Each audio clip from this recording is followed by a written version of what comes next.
Zoom down to the subatomic stage. An electron isn't a little billiard ball. It's a shimmering cloud of maybes spread across the field of possibility. The instant a conscious measurement happens, the cloud snaps into a single dot. No avoiding the camera. What if chairs, croissants, climate policy, and your ex-partner's voicemail are just large-scale renderings inside the very same awareness-driven engine? Your biography, every success and scar, is the avatar consciousness dawns to explore its own artwork. Mystics long ago labeled that artwork Lila, the divine play. Infinity doesn't want to watch an empty stage, so it fractures into characters who forget the script. Evolutionary biology reinforces the amnesia. The brain's default mode network loops the story of me with such surround sound conviction that the deeper soundtrack, wordless presence, gets drowned out.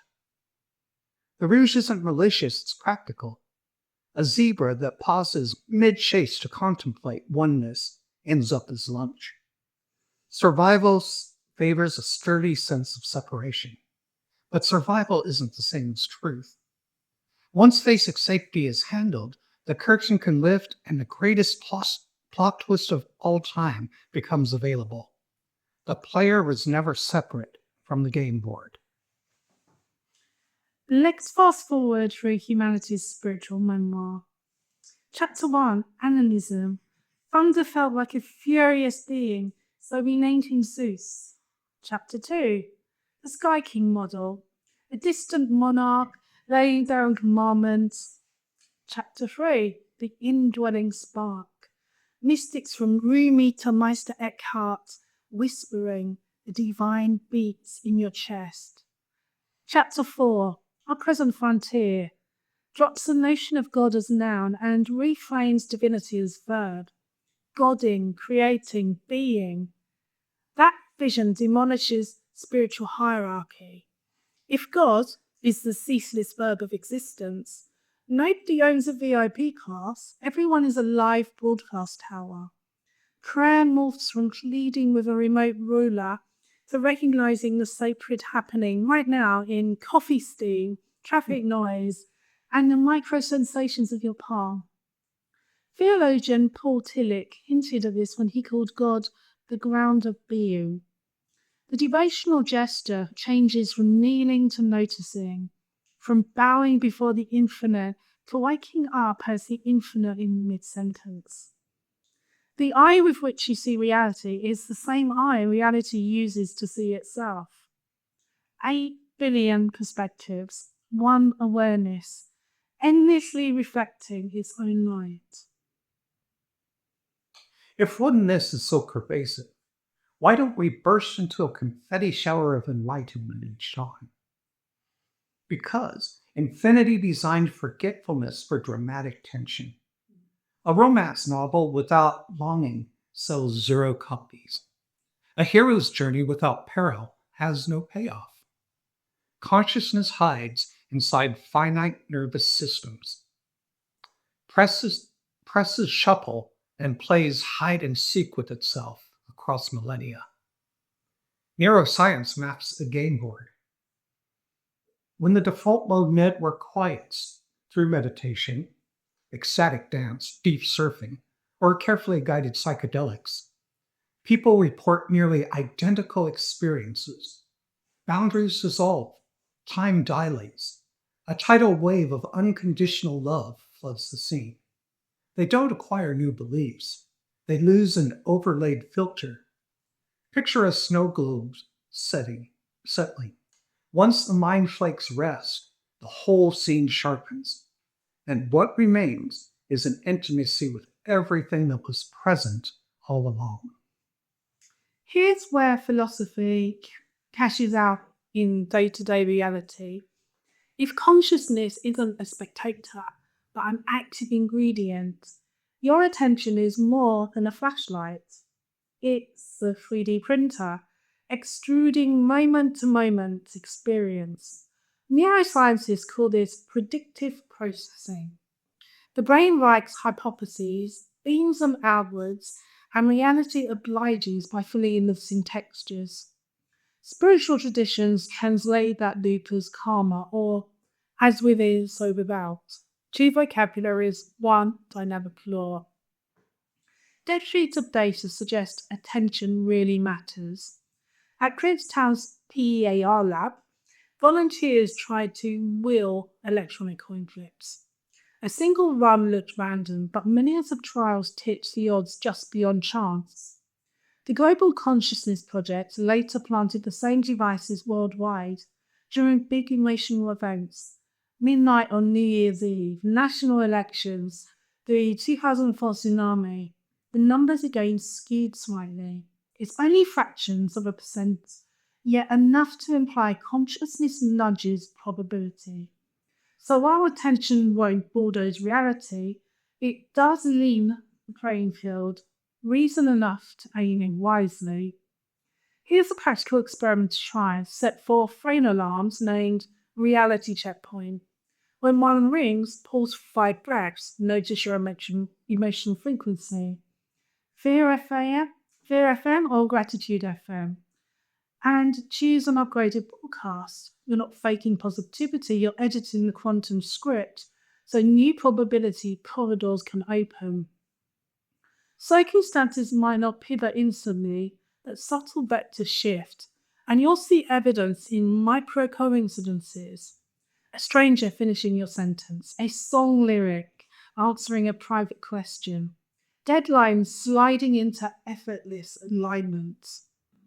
Spirituality can turn into an endless scavenger hunt for the next mantra, retreat, or enlightened teacher. Yet the awareness doing the seeking is the enlightenment being sought. It's like rummaging through every drawer for the glasses that are already perched on your nose. So cultivate micro-stopping several times a day. Simply note, I am aware that I am aware. Let that recognition sink from head to marrow. Suddenly, dishwashing becomes a non-dual sacrament, and commuter traffic turns into a moving meditation on impermanence and flow. Head-level insight without embodiment is spiritual window shopping. Living the revelation rests on 3 pillars. Self-remembrance. Weave belief silences into ordinary tasks. While waiting for the kettle, feel the quiet witness beneath the to-do list. With repetition, the witness and the witnessed merge, and presence saturates routine moments. Radical responsibility. When a colleague's comment triggers irritation, pause, ask, what unloved fragment of me just surfaced? Instead of projecting blame, integrate. The outer world shifts because the inner storyline updates. Shadow alchemy. Data blank page when my parts of me still believe. Finish with brutal honesty. Success equals abandonment. Joy is unsafe. Power corrupts. Sit with each line until compassion, not condemnation, arises. That warmth melts the charge, releasing energy once trapped in repression. Then enact love in the trenches. Treat the barista, the chatbot agent, the family member who votes differently as localized expressions of the same consciousness. You won't make it every time, it's human nature, but each attempt deepens the neural and cosmic pathway of unity. Little by little, the world mirrors back a love you broadcast.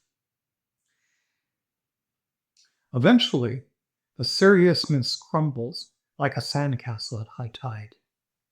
You realize you spent decades defending an ego as unsubstantial as mist.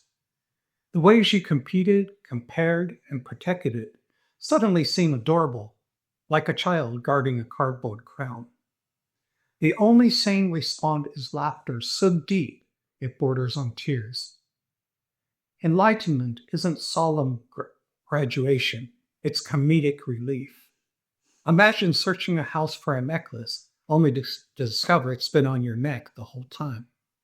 That mixture of awe, relief, and giddy hilarity, that's the cosmic joke. Now, pan out to the planetary scale, climate destabilization, AI ethics, social fragmentation, these aren't random glitches. They're actually invitations for awakened creativity.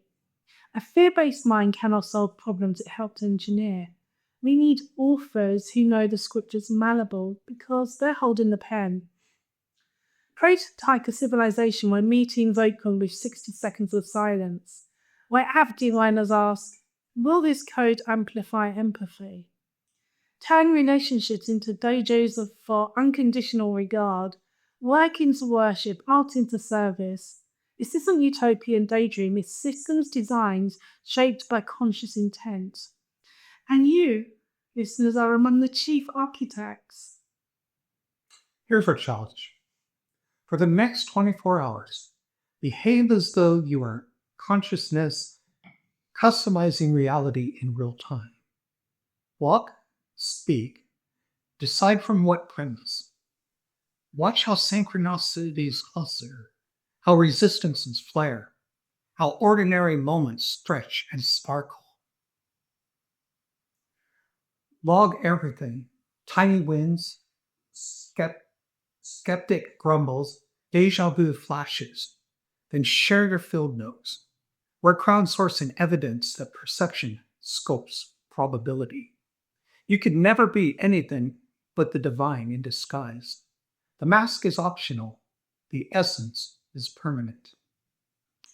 If this talk nudged your worldview, even a millimeter, please nudge the algorithm back.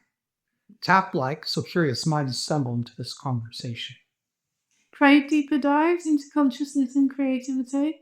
Subscribe and ring the bell. Future episodes will teleport to your feed the instant reality is ready. No cosmic searching required. Share the video with friends who love late night philosophy and drop your 24-hour experiment notes in the comments. We truly read every single one. Thank you for choosing to remember. Until next time, think differently, dream boldly, and create consciously. I'm a quiet rebel, I don't need a shower. Changing the world from the inside out. No fist in